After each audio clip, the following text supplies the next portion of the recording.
Hi, this is John Lorenzo Vlaskamp, Compost Co-Lead at the UpGarden, and I appreciate you taking the time to review this presentation on composting at the UpGarden.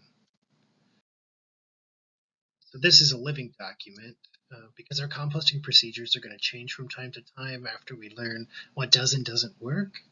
So we'll update this presentation and a quick reference guide, and then we'll let you know both on the listserv and on Workspace. And we really appreciate your flexibility and cooperation as we figure this composting process out. So why do we compost at the UpGarden?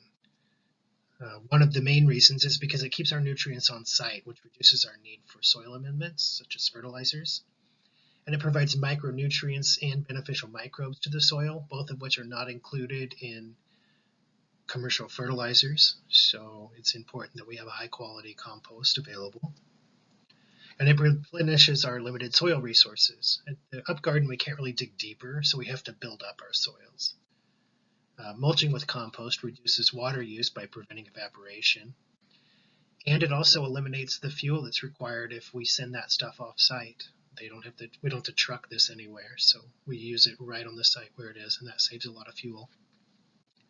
It gives a greater appreciation for the natural cycles. When you've taken some plant material, chopped it up, put it in the compost, and then later you get the finished compost and use that on your new plantings, it's a really neat experience that you can't really get any other way. And then it's free, it's fun, and it's a really good workout. So there's going to be four main paths for any unwanted plant material you have. There's offsite composting, vermicomposting, hot composting, and trench composting.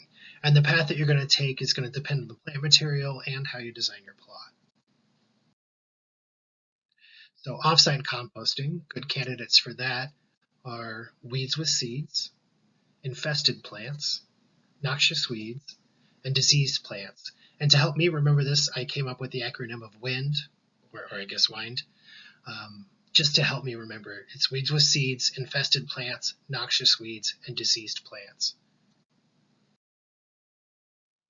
And then when you do come across those things, what you want to do is knock all the soil from the roots. And you want to be really aggressive because there's way more soil in there than you think. And it's really important that we keep that in our plots. So an empty bucket actually works really well for that. You just take the plant, bang it against the sides of the empty bucket, and this dirt will fall into the bottom, and you can just pour that back into your plot. You're going to take all of the weeds and other offsite materials, and you're going to put them in a paper yard waste bag or a paper grocery bag, and you only want to fill that to a manageable weight. And then you're going to place the bag neatly outside of the northeast entrance in the designated pickup area. And then someone from the Seattle Center facilities will come around and pick that up periodically. So things we don't want to do for the offsite composting is we don't want to use plastic bags because the Seattle Center facilities, they pick it up and they throw it right into their Cedar Grove dumpster. So we want to make sure that we're in paper bags for that. Don't fill the bags so that they're too heavy or too difficult to move. We want to be good to the Seattle Center facilities guys because they do us a big favor by coming to pick this stuff up.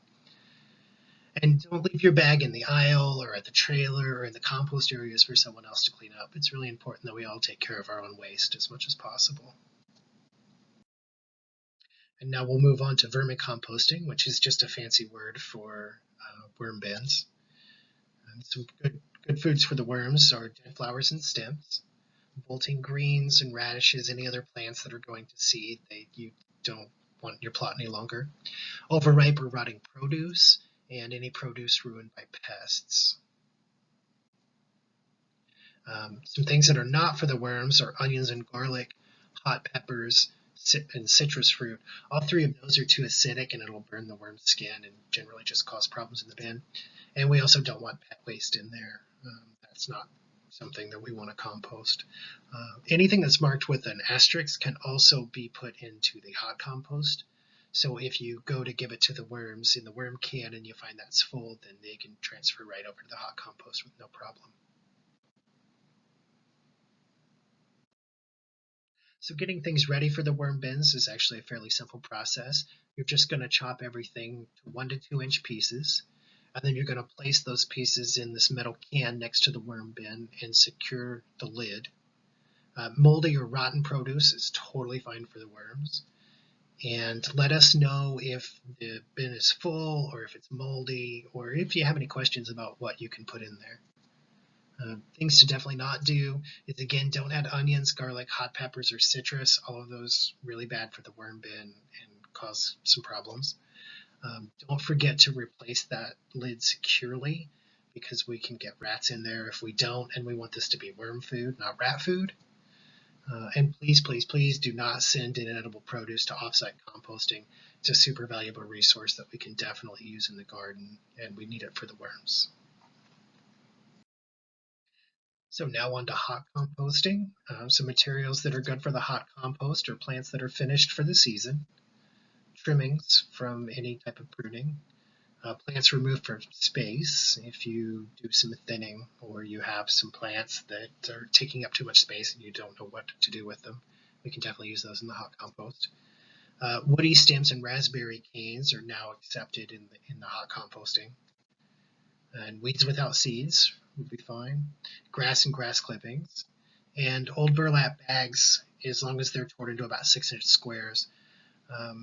Those burlap bags, after a season or two, they start to look like mummy wrappings, and then you can just tear them into small pieces, and we can compost those, no problem. Things to not put into the hot compost. Again, weeds with seeds, infested plants, noxious weeds, and diseased plants. So that when those really need to go off site.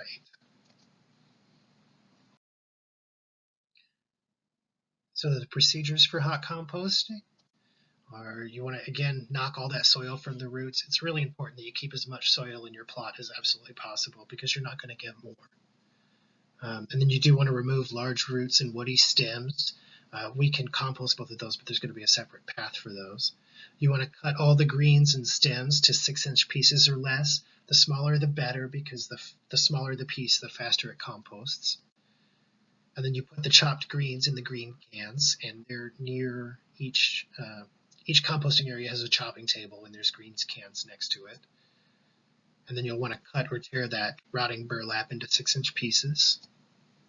And then put the weeds, sticks, and roots in their appropriate cans. The stick can is currently in the upper composting area, and the weed and root can are kind of in the middle of the garden. And currently none of those are labeled. We'll be working on that shortly, and it will be much clearer moving forward. Some things you definitely don't want to do when you're hot composting is you don't want to put soil in any compost can. It slows down our hot composting procedure and really needs to stay in your plot. Don't put roots, sticks, or weeds in the greens cans. We have separate paths for those now, and we're going to be trying a couple of different things with that. So please separate those materials out and get them into the right place, and it'll make our job a lot easier. Don't add anything directly to the compost pile. Again, we're trying different things, and we need to know what's working and what isn't. So just put things in the appropriate cans, and we'll take it from there. And don't put whole plants in the greens cans. They take too long to break down, and we have very limited space, so you've really got to chop those up. And don't leave plants on the chopping table for someone else to deal with. We're all volunteers at the garden, so we all need to do our own work if possible.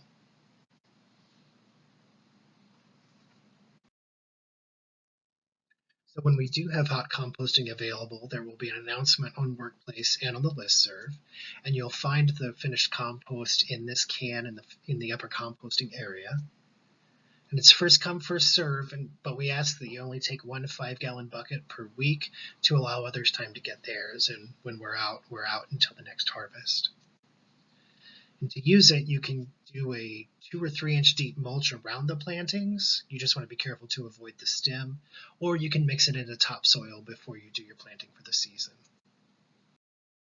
And now onto the trench composting. This is something that's going to take place in your own plot. Some materials that are good for trench composting are plants that are finished for the season, trimmings from any pruning you do, plants that are removed for space, or weeds without seeds. Things you don't want to trench compost. Again, weeds with seeds, infested plants, noxious weeds, or diseased plants. Also, sticks and large stems don't break down fast enough for this method to really work for them, but they are still really good for the hot compost, so please get those sticks into the stick can, and we'll get them into the hot compost. And then produce. Unless you can bury it very deeply and get it covered very securely, the rats can still get to the produce that's in your plot, and we really need it in the worm bin. So please just get that into the worm can and we'll take it from there. The steps for trench composting, and again, this happens in your plot. It's actually part of the way that your plot is laid out. Is you're going to dig a trench 12 to 18 inches across and as deep as you can, leaving 4 to 6 inches of soil at the bottom. This can also double as your walkway. And if you want a nice finished look, you can fold some burlap bags in half and lay them in the middle. That'll also prevent water from evaporating in the hottest parts of the summer too. And as you have things that you want to compost, you just dig a hole in the trench and you chop the plant material and put it in the hole, and then you cover the hole with soil. And you just continue doing that each time you have more materials that you need to compost. You kind of move your way down the trench, giving things time to compost while they're in your plot there. And again, you don't want to add sticks or produce or disease plants or noxious weeds to the trench. The sticks and the produce we have separate paths for, and the disease plants and the noxious weeds we want to get out of the garden so we can hopefully reduce their presence in the garden. And then each season or so, you're going to want to either change the location of the trench or at least rotate the soil out of the trench to circulate the nutrients throughout your plot. If you have questions about this, feel free to reach out, and if there's a lot of interest, we might do a separate class or a presentation on this if people are interested. This is a map that I've put together to show you where the different elements that you might need can be found within the UpGarden. The one thing that I didn't note on here is that the chopping tools are all in the tool trailer. But then anything else you might need is listed on the left here, along with its location on the right. And again, if you have any questions, feel free to reach out to us. We're more than happy to help.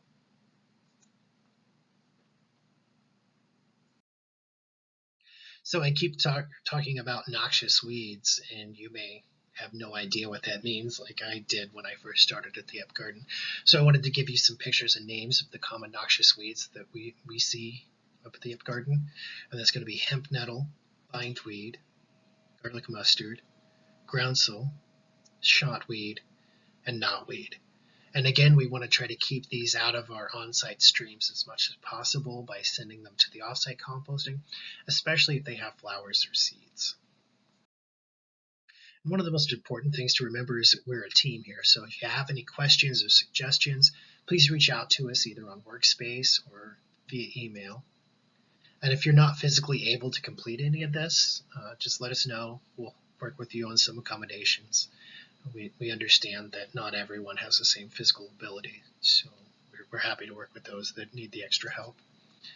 And again, we're all volunteers, so please do your best to follow the procedures and make our job easier. And that'll also ensure a high-quality compost product. And to close, here's a few resources that I thought you might find helpful, including ways to contact us on the compost team, as well as some noxious plant lists and plant and insect identifier apps that I found really helpful as I was learning kind of the things that I'm running into while I'm working at the garden there. And most importantly, thank you very much for taking the time to watch this video and helping us create a very high quality compost for all the gardeners at the UpGarden.